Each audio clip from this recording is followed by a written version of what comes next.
toutes et bonjour à tous. Bienvenue à ce webinaire sur le reporting de durabilité, sur comment transformer l'obligation en une opportunité et pour certains, et surtout pour en faire une opportunité commerciale pour d'autres qui ne sont pas obligés de faire le reporting de durabilité. Et surtout, sans que ça devienne une charge administrative trop importante pour les entreprises. Avant de démarrer, je vais vous donner quelques aspects pratiques pour l'organisation de ce webinaire. Donc, tout d'abord, ce webinaire est enregistré, donc pas de panique. Si votre Internet coupe, vous pourrez revisionner le webinaire. Il sera mis à votre disposition sur notre site Internet et on le communiquera également dans notre flash. Les micros ont tous été coupés afin de ne pas perturber la session. Et enfin, si vous avez des questions, vous pouvez les poser dans le chat. Nous y répondrons après le webinaire, donc nous ne répondrons pas directement, mais nous ferons un document de questions-réponses qui sera mis également à votre disposition. Voilà, je pense que j'ai donné les informations pratiques. On peut démarrer le webinaire en espérant que les participants sont tous arrivés. Donc pour commencer, pour démarrer ce webinaire, je suis accompagnée de ma collègue Marie-Lorraine Barrette, en charge des affaires européennes. Nous sommes tous deux, nous travaillons toutes deux au service des études de MBuild et nous sommes également accompagnés de Anne-Catherine Trinon en charge du projet, en tout cas qui nous a accompagnés sur le projet pour rédiger un guide. C'est le consultant qui a été désigné lors de l'appel d'offres. Le webinaire va être organisé de la manière suivante. Donc, je vais vous donner une brève mise en contexte. Marie-Lorraine vous donnera des explications sur le cadre législatif et notamment sur la récente publication de la proposition Omnibus, qui justement nous a demandé de modifier un petit peu ce webinaire aujourd'hui. Donc c'était assez tendu ces derniers jours. Ensuite, nous aborderons avec Anne-Catherine les différents aspects du guide pratique. Donc on vous présentera ce qui se trouvera dans ce guide, les différents outils qui seront mis à votre disposition pour vous simplifier la tâche. Et alors on parlera aussi des normes volontaires qui seront probablement et certainement la base pour la nouvelle proposition législative qui a été mise sur la table. Et on vous abordera aussi tous les avantages qu'apporte le reporting de durabilité. Et enfin, je reviendrai en fin de session pour faire la conclusion. Voilà. Nous pouvons donc démarrer dans le vif du sujet. Alors, le choix de l'image n'est pas anodin. C'est une tour que je pense que beaucoup de gens connaissent. En tout cas, les enfants jouent régulièrement avec ce genre de tour pour retirer des parties et éviter de la faire tomber. Et c'est un petit peu l'image que représente actuellement le reporting de durabilité. Il y a extrêmement, en tout cas énormément d'incompréhension par rapport à cette directive. Et alors, également, comprendre, c'est une chose, il faut vulgariser pour essayer d'avancer, etc., etc. Je trouvais que cette photo représentait réellement la façon dont les entreprises de construction voient les choses et qui ont fait que nous avons démarré ce projet de CSRD. Alors, le projet CSRD, c'est un projet qui a démarré en septembre réellement, puisque en fait, nous avons une demande de la part de différentes associations locales pour démarrer et pouvoir accompagner au mieux nos membres. Nous avons donc lancé le projet réellement en septembre 2024. Effectivement, ça a été assez complexe de le démarrer beaucoup plus tôt puisqu'il a d'abord fallu l'écrire, faire l'appel d'offres, etc.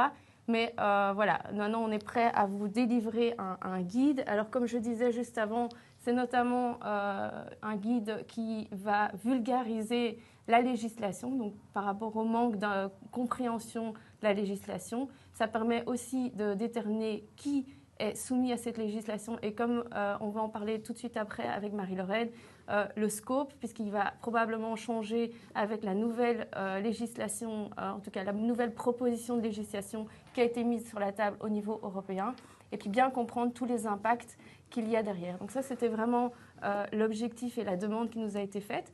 À côté de ça, on a aussi voulu apporter une approche purement construction, notamment pour permettre plus d'économies d'échelle pour les entreprises, mais aussi réduire les coûts, puisque c'est un certain coût de mettre d'appliquer la directive, et en tout cas d'élaborer un rapport de durabilité. Et puis enfin, il y avait aussi une volonté de faire valider les différents aspects que nous avions établis, en tout cas le guide que nous avons rédigé, de les faire valider par des entreprises que je remercie vivement, puisqu'elles nous ont beaucoup collaboré pour pouvoir vous mettre à disposition un guide qui répond aux attentes et aux objectifs des entreprises. Et alors, ça a permis également de faire pas mal d'échanges sur cette directive et ce rapport de durabilité. À côté de ça, évidemment, j'en ai déjà parlé au niveau des outils. On a développé un grand nombre d'outils qui vont vous permettre justement de démarrer sereinement ce reporting durabilité, donc notamment via le guide qui comprend énormément d'informations, mais aussi avec des différentes listes génériques, que ce soit des listes que vous devez valider en disant voilà, voici un canevas global pour toutes les entreprises de construction. Chaque entreprise doit effectivement déterminer quels sont les éléments de la liste qui lui correspondent le plus. Et là, Anne-Catherine, qui développera un petit peu plus cet aspect, vous expliquera comment ça fonctionne.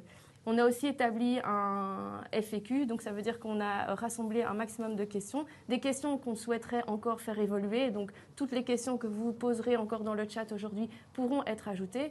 Et il ne faut pas oublier qu'à côté de ça, on développe des outils, on développe un guide, mais un guide qui va aussi vouloir se mettre à jour en fonction des questions qui nous sont soumises, des demandes qui nous sont formulées, et également suite à la législation qui va probablement changer dans les prochains mois.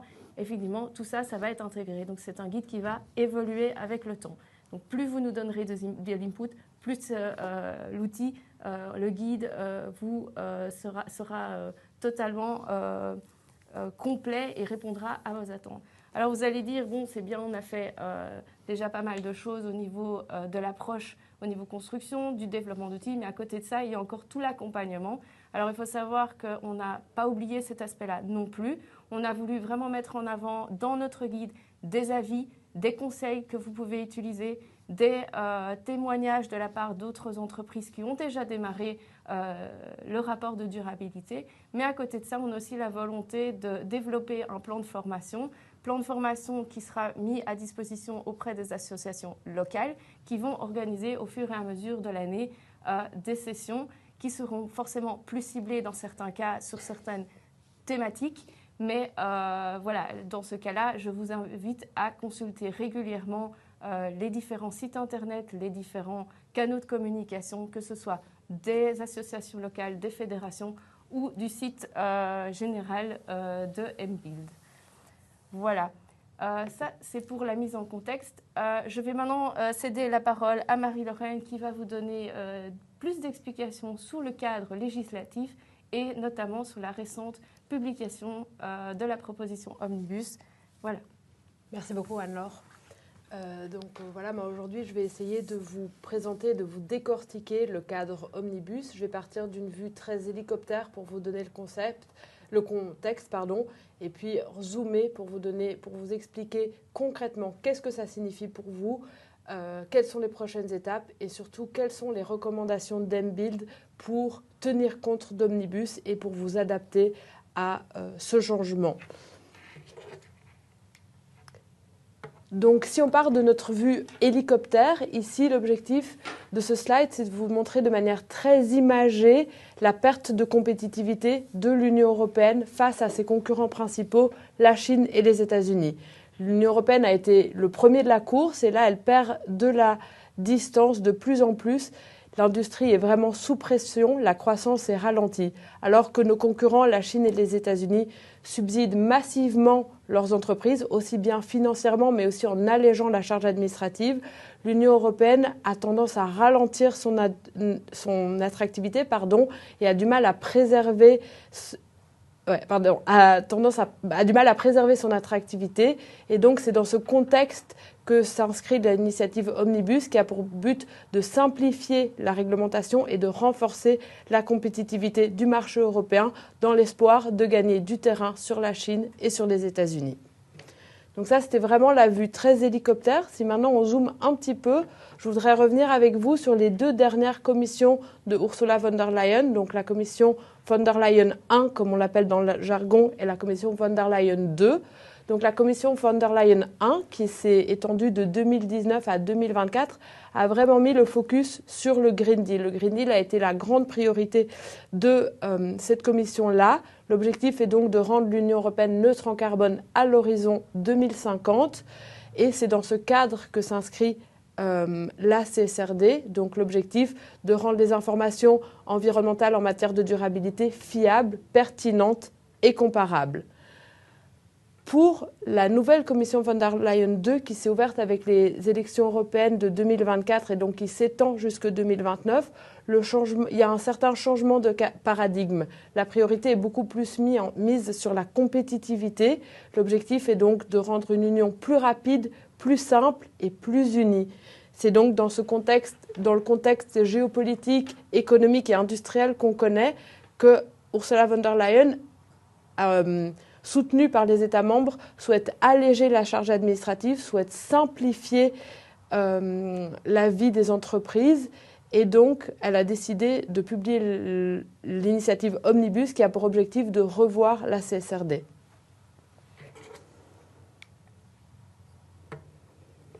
Alors concrètement, quel impact la CSRD va-t-elle avoir pour le secteur ?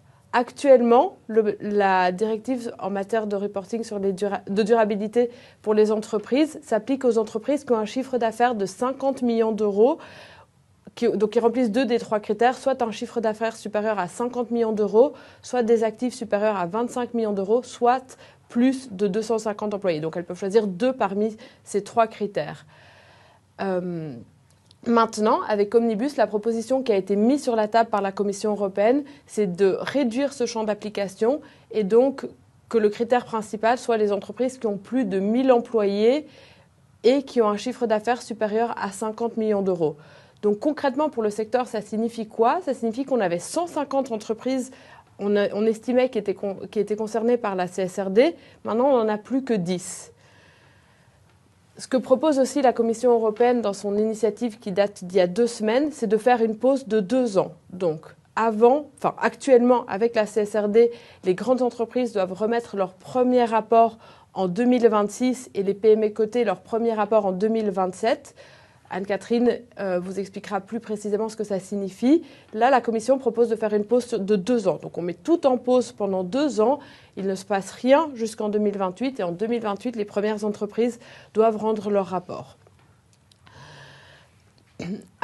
Donc, comme je vous disais, l'objectif de la CSRD, c'est vraiment de rendre les rapports de durabilité fiables et cohérents. Et donc, pour ce faire, la Commission européenne, dans sa première version du CSRD, avait proposé de se baser sur des normes comptables qui étaient strictement encadrées, et notamment des normes spécifiques au secteur de la construction, qui est quand même un secteur avec un impact en matière environnementale assez important.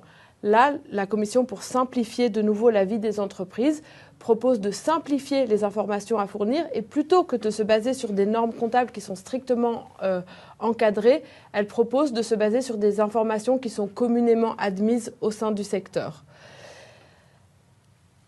Et enfin, la directive CSRD imposait à toute la chaîne de valeur de transmettre des données spécifiques pour que les rapports puissent être fiables. Là, la Commission souhaite alléger la vie surtout des PME et donc réduire les données qui sont exigées de la part des sous-traitants. Concrètement, qu'est-ce que ça signifie pour notre secteur ? Globalement, la charge administrative est vraiment réduite, la vie des entreprises est simplifiée, les standards sectoriels, comme je vous disais, sont supprimés pour être remplacés par des données sectorielles communément admises. Donc, globalement, en fait, notre vie, la charge administrative est vraiment moins grande. Des entreprises de construction pourront passer plus de temps à réellement construire à leur activité, à leur vraie activité de tous les jours, plutôt que d'être derrière un ordinateur à remplir des rapports de durabilité. Elles devront aussi collecter moins de données auprès des sous-traitants. Donc ça, c'est vraiment des bénéfices qui sont non négligeables. Parmi les autres bénéfices, on peut aussi noter une meilleure cohérence avec les autres législations de l'Union européenne et plus de flexibilité pour s'adapter aux différentes statuts des entreprises, à leur taille et à leur réalité du terrain. Néanmoins, il y a quand même un risque.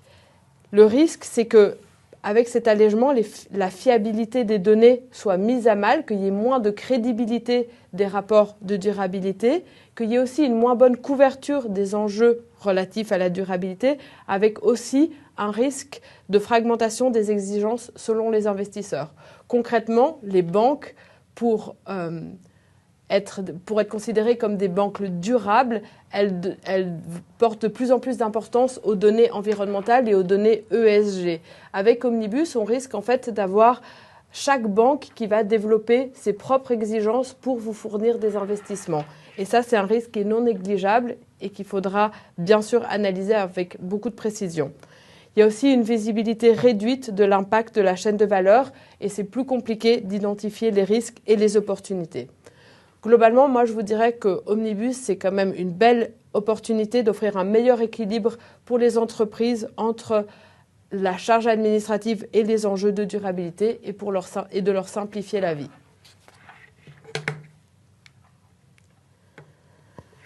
Alors, concrètement, Omnibus, en fait, est-ce que c'est déjà d'application? Comment est-ce que ça va...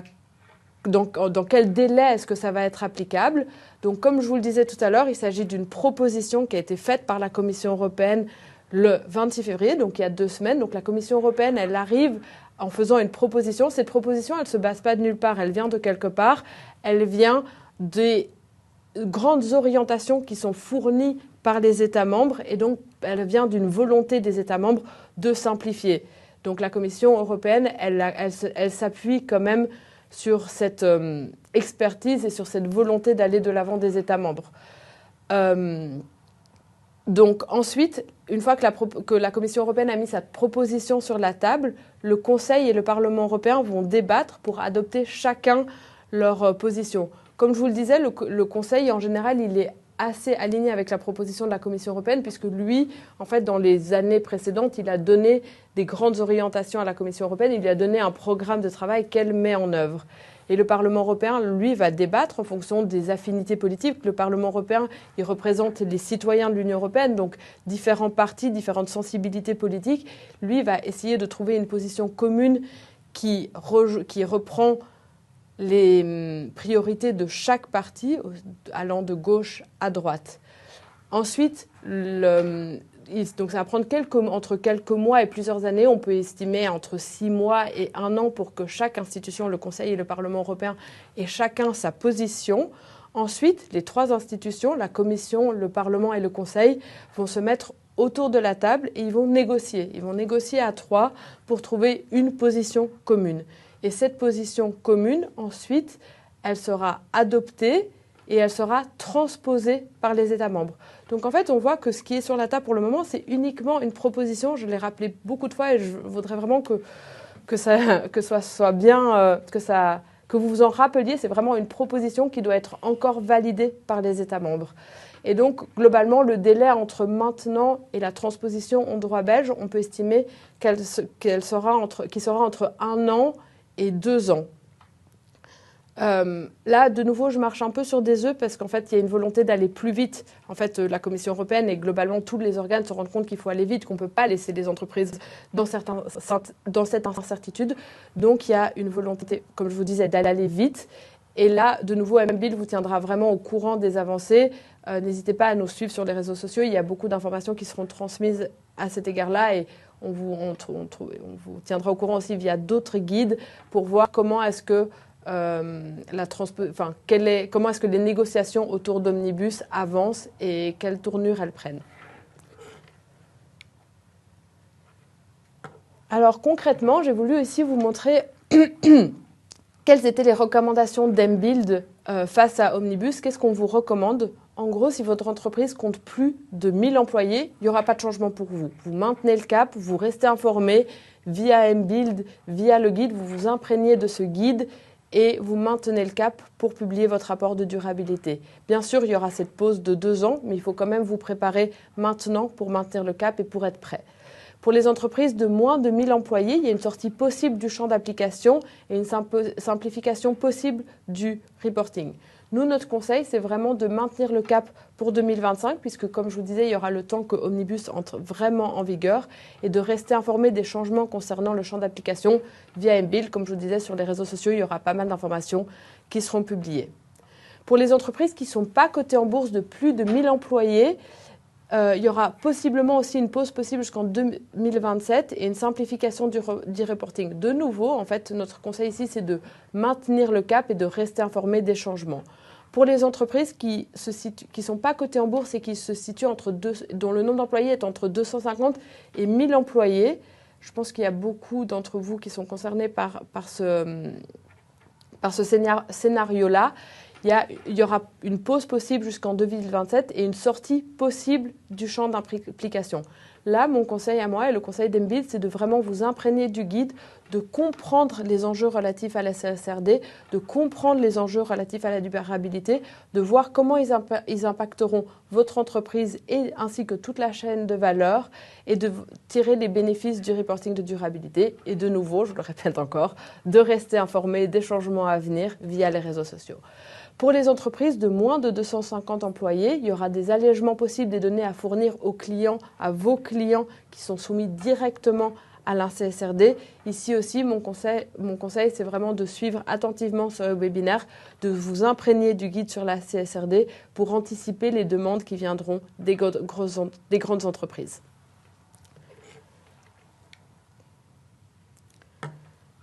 Et donc, je vais terminer ma partie aujourd'hui en vous mentionnant 4 grands avantages du guide. Donc, je vous disais que je vous conseillais de vous imprégner du guide. Pourquoi ? Parce qu'en fait, ce guide, il va vous permettre d'anticiper les changements, d'analyser les bénéfices d'un reporting en matière de durabilité et d'anticiper les exigences des clients et des parties prenantes, mais aussi des donneurs d'ordre dans les marchés publics. C'est aussi le reporting de durabilité, c'est aussi un accélérateur de l'innovation. Ça permet de se diriger vers des pratiques durables comme opportunité pour des nouveaux modèles commerciaux et des nouveaux partenariats. Ça vous permet également d'avoir une démarche proactive plutôt que de subir le reporting en matière de durabilité. Ça vous permet de vous adapter et de communiquer sur vos efforts ESG pour améliorer votre positionnement auprès des donneurs d'ordre. Et enfin, je l'ai aussi mentionné, le reporting de durabilité, c'est une opportunité d'avoir accès à de plus grands financements, des financements verts. Et c'est important pour se renseigner sur les financements publics ou privés disponibles pour la transition durable qui sont souvent conditionnés à des engagements en matière de durabilité. Voilà, on passe à la troisième partie de notre webinaire et je passe la parole à Anne-Catherine qui va nous exposer notre guide pratique. Bonjour, donc on va partir maintenant sur le guide pratique sur lequel on a travaillé depuis maintenant plusieurs mois. Donc ne partez pas maintenant si vous veniez juste pour la partie Omnibus. C'est là maintenant que ça va devenir intéressant parce que vous soyez hors scope ou dans le scope, on a des bonnes surprises pour vous puisque ce guide est applicable pour toutes les entreprises de mBuild. Alors si on vient sur le reporting de durabilité, il y a plusieurs éléments auxquels on peut s'attacher et qui font partie en fait de la réflexion qui s'est construite autour de ce guide. La première chose, c'est que l'objectif était de réaliser une roadmap, de vous donner la possibilité, quel que soit votre niveau de connaissance en termes de durabilité et de reporting, de pouvoir trouver votre porte d'entrée, qu'elle soit au niveau de comment on réalise un exercice de double matérialité, et j'y reviendrai plus tard dans la présentation, mais aussi qu'est-ce que ça apporte en termes de reporting, que ce soit un reporting CSRD ou que ce soit un reporting VSME.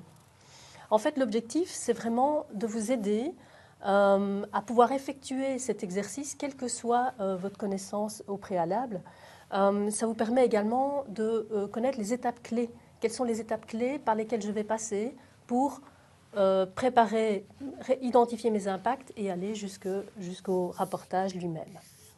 En fait, on résume cela par 10 étapes qui sont en fait votre mémo, votre boussole en fait, pour démarrer ce processus. Le deuxième élément, c'est du décryptage, puisque Marie-Lorraine l'a présenté, on parle beaucoup de réglementation européenne. D'où est-ce que ça vient? Donc on reparle du Green Deal dans le guide, on explique les différentes réglementations qui sont issues de ce Green Deal, que ce soit la CSRD, mais on a aussi un petit éclairage sur la taxonomie et également sur la CS3D, qui est le devoir de vigilance des entreprises dans leur chaîne de valeur. Voilà, donc on touche un peu à tout. On va également revenir sur comprendre simplement ce qu'est cette obligation de reporting et pourquoi on est là aujourd'hui. Le troisième élément, c'est qu'on trouvait intéressant d'y apporter des témoignages de vos collègues, du secteur dans lequel vous êtes actif, de vous donner des contacts aussi, et ces témoignages visent essentiellement à vous donner une plus-value, à vous donner des petits trucs et astuces utilisés par certains de vos collègues pour avancer dans ce travail de reporting.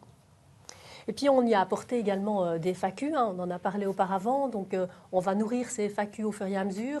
Il y a déjà une bonne liste de questions-réponses dans ce guide, mais on va continuer à alimenter fatalement, notamment avec l'arrivée d'Omnibus. On y a également apporté un lexique et des liens utiles, puisque on utilise toujours un peu notre jargon dans tout ce qui est durabilité, donc parfois ce n'est pas toujours très clair, donc c'était important aussi de vous donner un lexique et de vous donner toute une série de liens utiles par rapport à d'autres outils. Donc j'y reviendrai aussi plus tard dans la présentation, mais on a visé aussi à vous présenter un maximum d'outils utiles à votre secteur d'activité. Et enfin, on a toute une annexe avec des outils détaillés, des outils que vous pouvez prendre en main, puisqu'on a mis à disposition également les outils qu'on utilise, nous, régulièrement pour accompagner les entreprises. Donc, vous repartez, une fois que vous utilisez ce guide, avec tous les outils nécessaires à pouvoir appréhender ce reporting. Et également, on a toute la partie liée au label, qui sont ceux de votre secteur. Alors, comment est-ce que ce guide est organisé? Il est organisé en 6 parties. Donc, la première, comme je disais, quand on revient sur le décryptage, c'est quels sont les enjeux.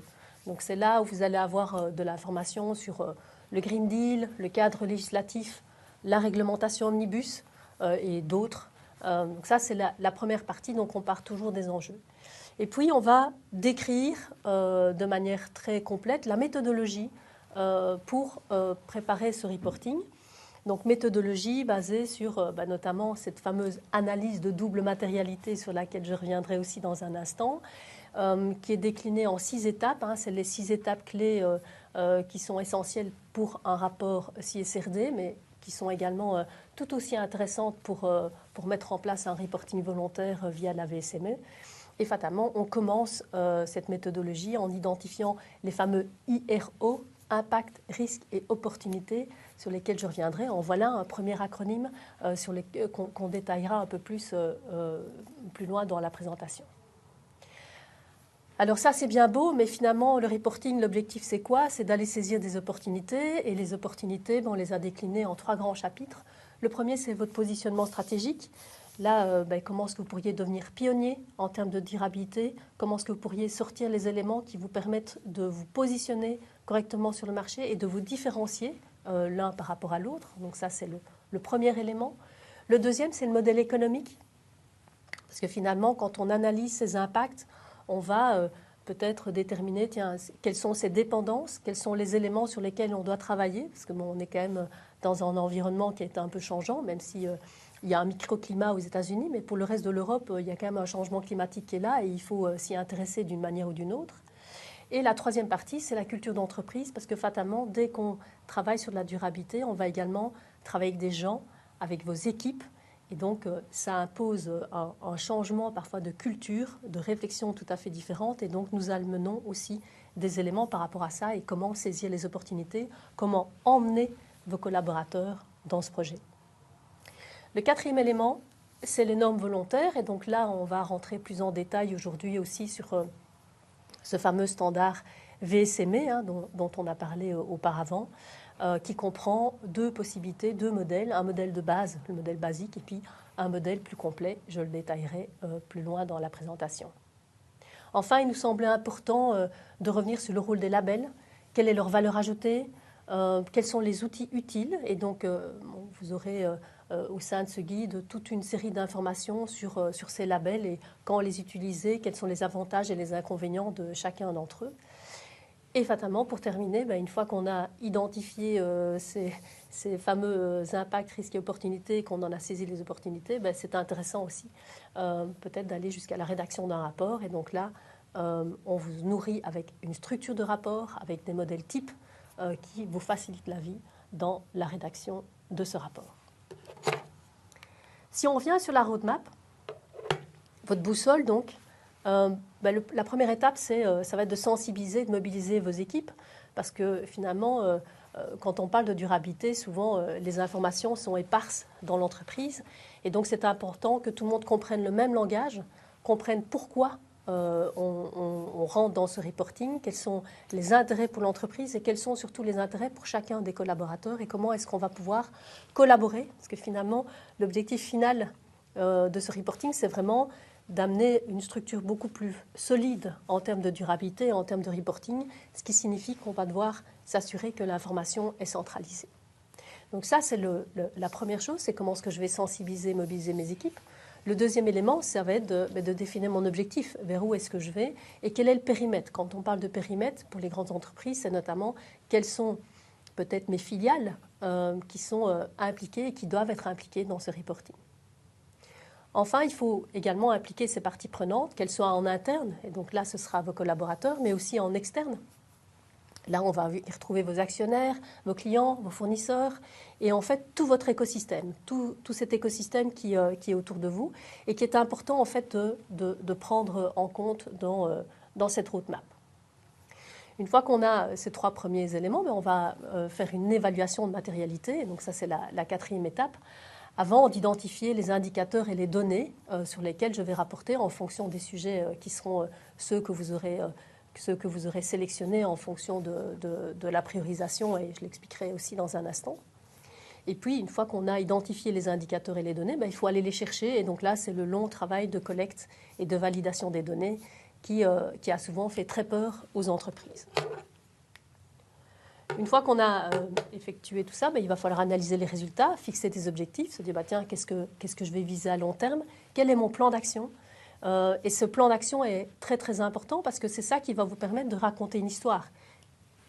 Et raconter l'histoire, c'est pouvoir rédiger un rapport. En fait, on ne peut pas simplement rédiger un rapport en disant j'ai quelques métriques et ça va être bon.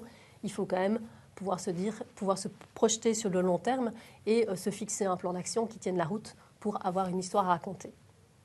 Et enfin, on va assurer, finaliser les données, s'assurer que tout est en ordre, commencer à communiquer et publier fatalement ce rapport. Et ça, c'est la possibilité de franchir la ligne avant de recommencer l'année suivante, puisque c'est un processus sans fin.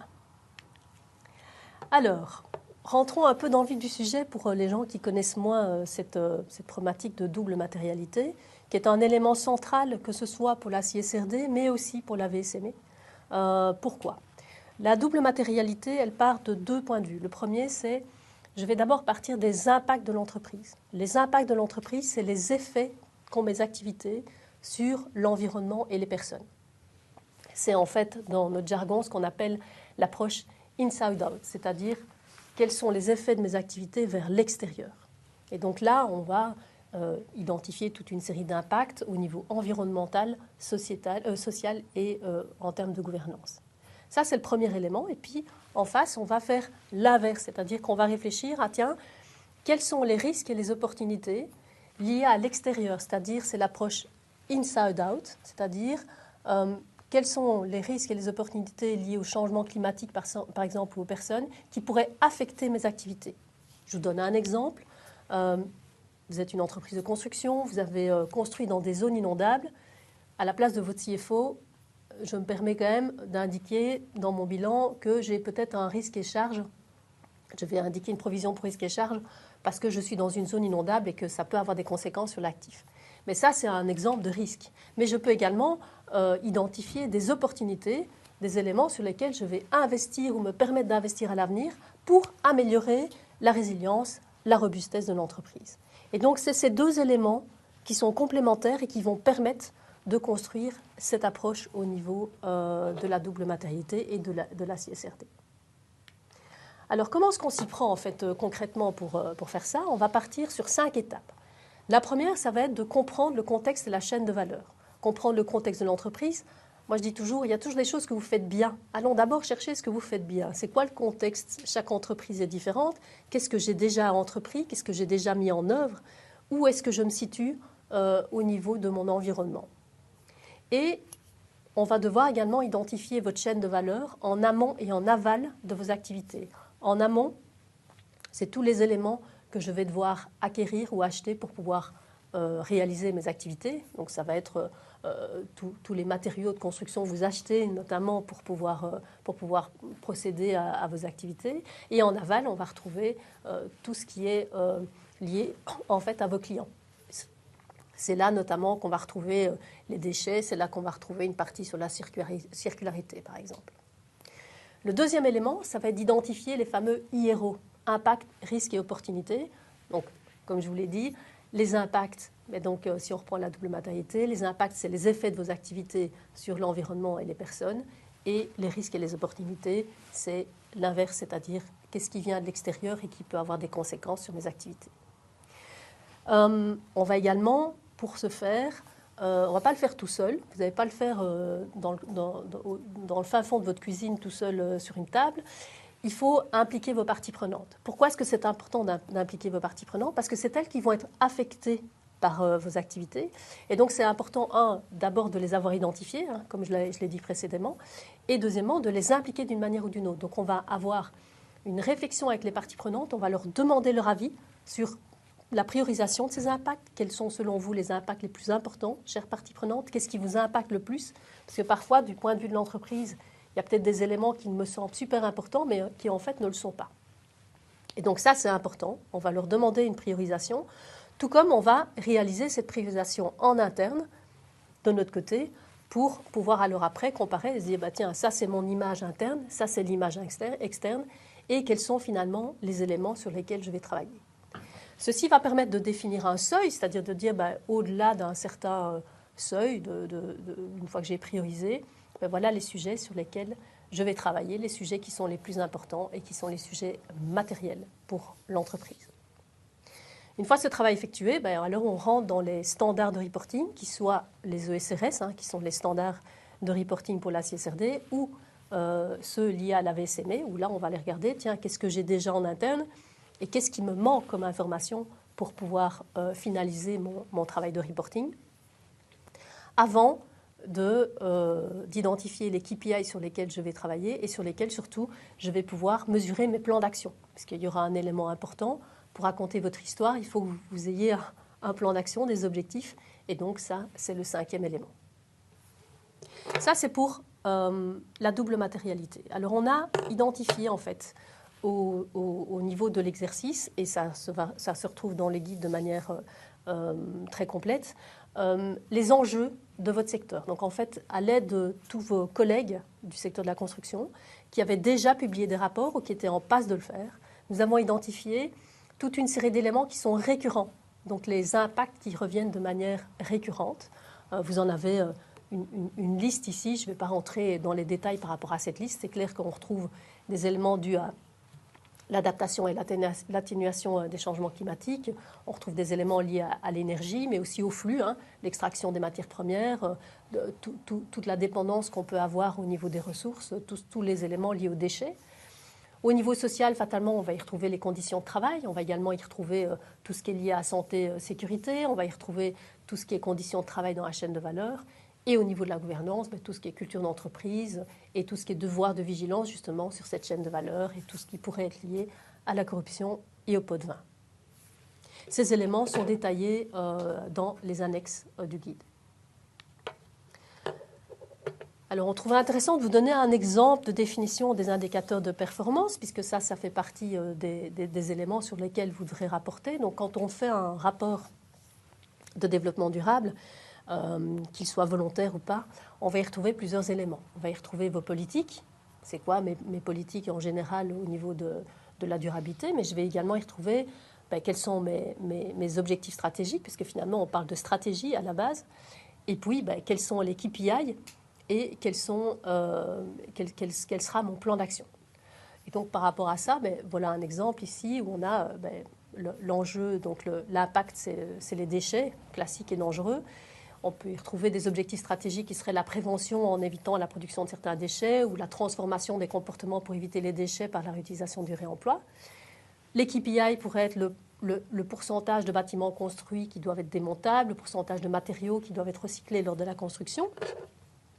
Et en finale, on pourra avoir un exemple de plan d'action sur les déchets qui serait celui-ci en termes d'objectifs, d'action, de responsabilité et d'échéance, où on retrouve en objectif utiliser un pourcentage cible de matériaux recyclés pour la reconstruction des bâtiments.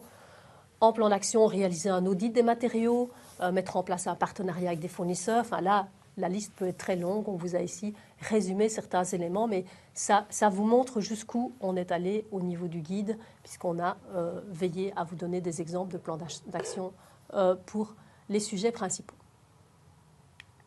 En termes d'outils, le guide est vraiment extrêmement complet, puisqu'on a essayé d'ouvrir un maximum et de vous donner un maximum de pistes pour que vous soyez le plus autonome possible. On va y retrouver cette fameuse roadmap que je vous ai présentée au départ. On va y retrouver des infos-conseils, avec des do's and don'ts, qu'est-ce qu'on vous conseille de faire par rapport à ce processus.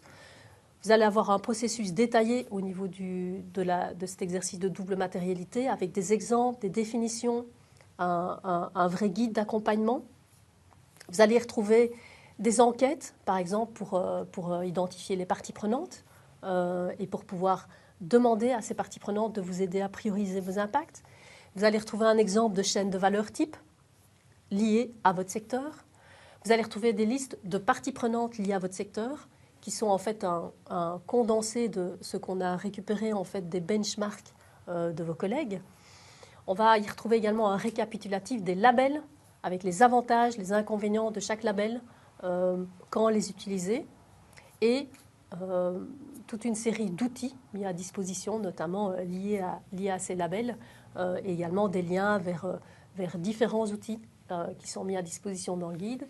Et, comme l'avait dit Anne-Laure au départ, on n'a pas oublié évidemment tout le volet formation qui nous semblait indispensable pour vous aider à aller jusqu'au bout de l'exercice. Alors, quand on parle on a également dans ce guide une partie liée à la standardisation des questionnaires. Comme vous le savez, certains d'entre vous sont déjà parfois un peu irrités ou submergés par des demandes des questionnaires qui viennent de différentes institutions financières ou même de clients. Et donc, l'objectif était de vous mettre à disposition un outil qui permettrait, qui s'adapterait à la taille de vos entreprises, qui vous permettrait aussi d'optimiser l'analyse des données issues de vos parties prenantes, de vous concentrer sur les enjeux qui sont importants, de vous permettre d'alléger votre charge administrative pour les PME notamment, en mettant un outil qui soit standardisé et qui soit uniforme pour toutes les parties prenantes. À ce niveau, mBuild a conclu un accord de collaboration avec Greenomy. C'est un accord de partenariat qui vise à la simplification et la standardisation des rapports ESG grâce à un processus simple et rapide. C'est un projet pilote donc, qui vous met à disposition en fait, des questionnaires type pour vous permettre de répondre aux demandes de vos différentes parties prenantes externes. Et c'est gratuit pour les PME en 2025. Passons maintenant à ce fameux VSME qui va être sans doute le futur standard en termes de reporting volontaire. Alors, qui dit reporting volontaire, il faut savoir qu'au départ, ce reporting était valable pour les PME et les TPE. Aujourd'hui, c'est une norme qui sera valable pour toutes les entreprises en dessous de 1000 employés. Il n'impose pas une obligation de double matérialité. Nous, on vous conseille quand même de la faire parce que ça vous permettra d'être beaucoup plus robuste et résilient. Et donc, au lieu de faire une seule analyse d'impact, nous, on considère qu'avoir en plus une matrice de risque peut être utile pour les entreprises. La VSME propose 2 niveaux de reporting. Un module de base, c'est une liste simplifiée d'informations à collecter pour les PME débutantes, et un module plus complet où là, on a un peu plus d'informations sur lesquelles on peut rapporter. La FSME demande beaucoup moins de points de données que les ESRS. Si vous vous souvenez, les ESRS, on est à 1200 points de données maximum. Pour la VSME, on est à environ 65 points répartis en fonction d'un certain nombre d'indicateurs. Et l'autre élément, c'est que la VSME ne prévoit aucun audit. Il y a donc deux options. L'option 1, c'est le module de base, qui est un cadre minimum où on va retrouver 11 thématiques ESG. Essentiellement, il y en a plus du côté de l'environnement et social et beaucoup moins au niveau de la gouvernance. L'option 2, c'est le module de base plus le module plus complet qui comprend 9 thématiques. Donc, en tout, on peut avoir une vingtaine de thématiques. Alors, pourquoi est-ce que c'est important d'utiliser cette norme? C'est important à plusieurs niveaux. La première chose, c'est que cette norme, en fait, va vous permettre, une fois que... Enfin, moi, ce que je dis toujours, c'est que la meilleure défense, c'est l'attaque. Alors, soit on attend de recevoir des demandes des grandes entreprises et des institutions financières, et là, on fait un truc riffrauf en dernière minute, soit on prend le temps de se préparer et d'avancer sur une norme volontaire qui va vous permettre de répondre aux besoins, justement, des grandes entreprises, qui va vous permettre de répondre aux besoins des banques. Et l'objectif de cette norme, c'est le plafond maximum, c'est-à-dire qu'à partir du moment où vous faites ce rapport de durabilité basé sur la VSME, vous travaillez sur le maximum d'informations que pourraient vous demander les grandes entreprises et les institutions financières. Donc ça vous prépare d'abord à ce rapportage et d'autre part, ça vous permet de renforcer votre durabilité, donc d'optimiser en fait vos enjeux ESG et d'une manière ou d'une autre de contribuer à une économie plus durable et inclusive. Mais ça va surtout vous permettre de vous renforcer et d'être beaucoup plus robuste pour l'avenir. Comment est-ce que c'est structuré, ce rapportage? On va trouver 4 types d'exigences, un peu comme on l'avait aussi pour les ESRS. On va avoir les exigences obligatoires, celles par lesquelles toute entreprise doit passer, donc c'est les informations que vous devrez de toute façon communiquer. On va retrouver les informations facultatives, ce sont des divulgations volontaires. Par exemple, vous avez des informations et vous avez envie de les partager, allez-y, vous êtes tout à fait autorisé à le faire. La troisième partie, c'est tout ce qui est conditionnel, à communiquer uniquement si vous êtes concerné par un certain nombre de mesures. Et puis, il y a un quatrième élément qui sont les seuils qui s'appliquent uniquement à certaines entreprises qui dépasseraient des seuils spécifiques en matière de matérialité. Grosso modo, à quoi ressemble la structure d'un module complet? On va retrouver des normes transverses, un peu comme on l'avait aussi pour les standards de reporting. On va avoir 4 éléments par rapport à ça. Donc, vous voyez en grisé tout ce qui est obligatoire. Donc, fatalement, une base d'établissement des déclarations, ça paraît un peu logique. Ce qui est obligatoire au niveau d'un module complet, on va le retrouver en encadré. En pointillé grisé, c'est tout ce qui est lié au module de base et qui est conditionnel. Et en pointillé bleu, c'est tout ce qui est lié au module obligatoire, conditionnel pour le module complet. Et ça paraît logique, puisque là, on a d'abord en norme transverse, il faut pouvoir expliquer qui on est. C'est ce que j'explique souvent en disant c'est la carte d'identité de l'entreprise. Qui suis-je? Qu'est-ce que je fais? Quelles sont mes activités? Combien de collaborateurs? Etc. Et puis, en module plus complet, je vais rentrer plus sur la stratégie, le module d'affaires, la durabilité, les initiatives associées. Et puis, je vais retrouver la même chose au niveau environnement, social et gouvernance. Et donc, comme vous le voyez, ces normes sont beaucoup plus simples d'utilisation, beaucoup moins complexes que ce qu'on avait auparavant en termes de reporting sur la partie CSRD. Et enfin, je terminerai sur les avantages du reporting. Ils sont évidemment multiples. On va les retrouver en termes de réputation, évidemment, en termes d'opportunité, en termes d'optimisation, en termes de financement et en termes d'engagement. Et par exemple, pour qu'une stratégie RSE et ESG permet à une organisation en fait, de mobiliser des équipes autour d'un projet fédérateur, regardez les jeunes qui arrivent dans vos entreprises et qui souvent quand même sont demandeurs de voir ce que vous faites déjà à ce niveau-là. Donc c'est ceux que vous arriverez le plus à impliquer. Et Dieu sait que c'est compliqué souvent de garder cette génération X, Y, Z, W dans nos entreprises puisqu'elles ont tendance à être à bouger très vite en fonction de ce qu'elles ressentent. Et donc ça, c'est certainement un premier élément. Le deuxième élément, c'est d'être future-proof en anticipant les chocs ESG à venir. Là, on va plus vous parler de résilience et de robustesse. C'est clair que, et je prendrai l'élément aussi lié à la géopolitique et à la gouvernance, c'est clair qu'aujourd'hui, avec la situation actuelle, il est d'autant plus important de se pencher sur ces 3 critères pour améliorer la robustesse de votre entreprise. Enfin, ça va vous permettre de mieux intégrer les risques liés aux enjeux et donc de pouvoir anticiper. Et qui dit anticiper permet aussi d'améliorer la rentabilité de l'entreprise à long terme.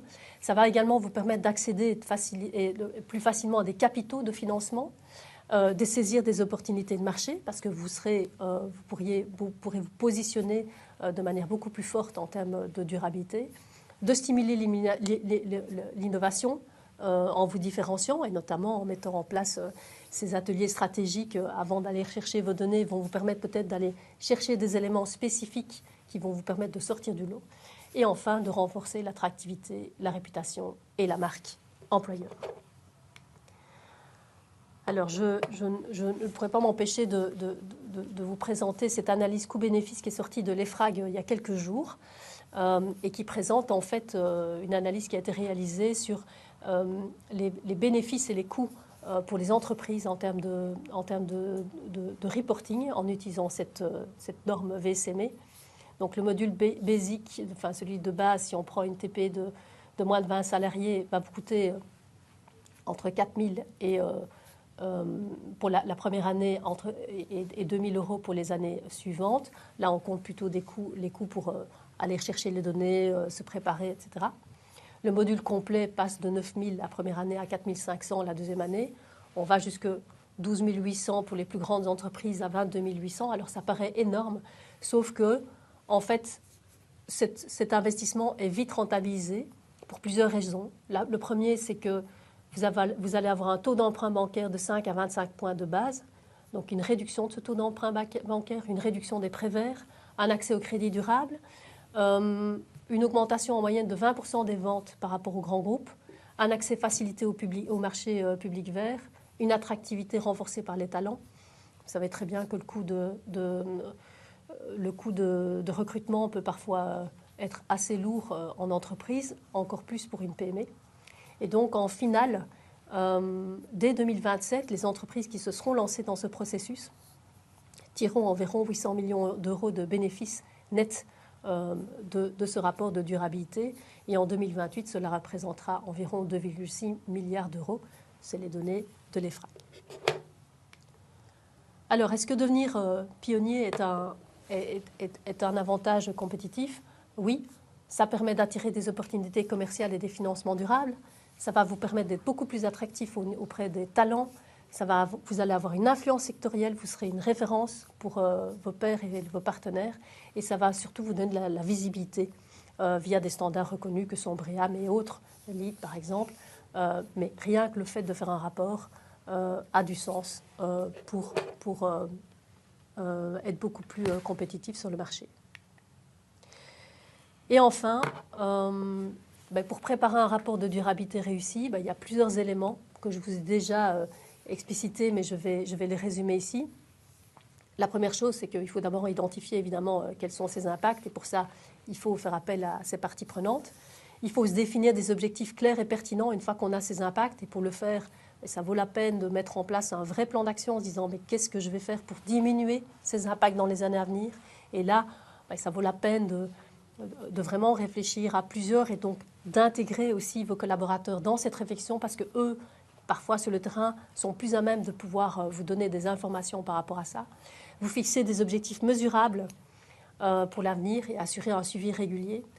Collecter ces données et finalement sortir votre rapport. Finalement, c'est la dernière partie, c'est la dernière couche, ce rapport. Auparavant, c'est un exercice stratégique qui sera le bienvenu à l'heure actuelle. Voilà, alors on pourrait considérer que ce reporting, il est coûteux, il prend du temps, ça va consommer du monde, mais c'est aussi l'occasion de resserrer les liens, les rangs, de resserrer les liens, d'amener de la cohésion en entreprise. Ça va vous permettre, comme on l'a déjà dit, d'améliorer la stratégie, ça va vous permettre de renforcer votre modèle économique et surtout d'améliorer aussi votre culture d'entreprise. Et quelques conseils pour terminer pour la route. Je dirais que la première chose, et je vous l'ai dit, quel que soit le chemin, nous pensons que cet exercice de double matérialité qui vous permet de passer par les impacts, les risques et les opportunités ne doit pas être mis en question. C'est là où vous allez vraiment pouvoir mettre en place votre stratégie. Ceci va vous permettre d'avoir une vision stratégique à structurer et va également vous permettre de mettre en place un plan de résilience. Et Dieu sait que c'est important par les temps qui courent. Et je recède la parole à Anne-Laure. Voilà, on arrive à la fin de ce webinaire et je vais terminer par la conclusion. Alors, je suis déjà ravie de dire qu'on a réussi à tenir notre webinaire en moins d'1 heure, donc c'est plutôt extrêmement positif. J'espère que personne n'a quitté cette réunion et en tout cas aura appris beaucoup d'informations. Comme l'ont dit mes collègues ici, que ce soit Anne-Catherine ou Marie-Lorraine, il y a énormément d'avantages à démarrer le reporting. Cette image reflète réellement ce qui se passe, c'est-à-dire qu'il faut démarrer étape par étape. Et même s'il y a une proposition sur la table pour diminuer la charge administrative et le scope, ça nous donne une sorte d'air frais, puisqu'on aura un peu plus d'oxygène s'il y a réellement une pause de 2 ans. Donc voilà, c'est étape par étape. Comme un enfant, nous allons apprendre et démarrer au fur et à mesure pour anticiper les changements et être prêt pour notamment le changement climatique qui a été mis en avant à plusieurs reprises. Je pense que le slogan MBuild représente extrêmement bien les choses en disant que nous devons progresser ensemble, ce qui veut dire que c'est notre guide qui vous sera mis à disposition très prochainement devra évoluer. Nous voulons vous aider à démarrer ce reporting durabilité et donc on évolue ensemble vers une meilleure stratégie, en tout cas pour améliorer vos stratégies et vous aider dans les différentes démarches qui doivent être mises en place.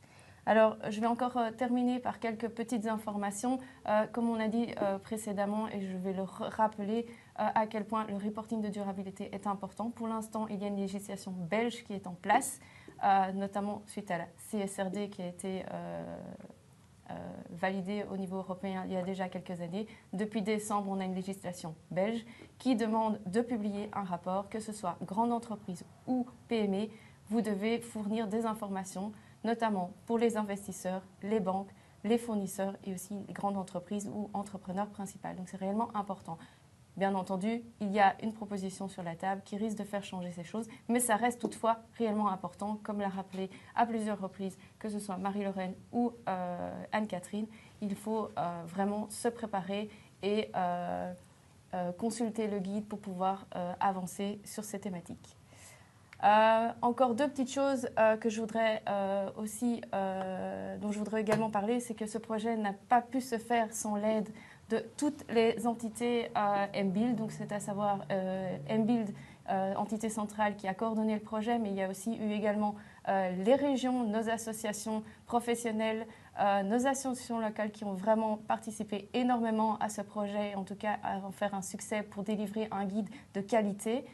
On a aussi le partenariat de Buildwise et du Centre de recherche routière et sans oublier effectivement nos entreprises de construction et d'installation qui ont également participé et que je remercie vivement. Vous voyez ici toutes les entreprises qui ont participé. Il s'agit à peu près d'une 20aine d'entreprises, qu'elles soient grandes ou petites. On a eu les différents profils qui se sont présentés. Voilà, je pense qu'on a fait le tour de la question. Encore une chose que je voudrais vous rappeler, c'est n'hésitez pas à consulter nos différents canaux de communication, que ce soit via le flash, via nos réseaux sociaux ou notre site internet, parce que nous avons mis en place une page internet sur le site MBuild et aussi sur la partie membres. Très prochainement, nous publierons aussi bien le guide, les annexes, le FAQ, les questionnaires, enfin les questions qui auront été posées dans le chat aujourd'hui, qui seront mises à votre disposition aussi. Donc voilà, n'hésitez pas, si vous avez des questions, vous pouvez également les poser directement à Marie-Lorraine ou à moi-même et nous vous répondrons dans les plus brefs délais, en tout cas quand c'est possible. Et la dernière chose, je vous remercie beaucoup d'avoir participé à ce webinaire et nous espérons que vous pourrez utiliser notre guide de manière la plus efficace possible. À bientôt!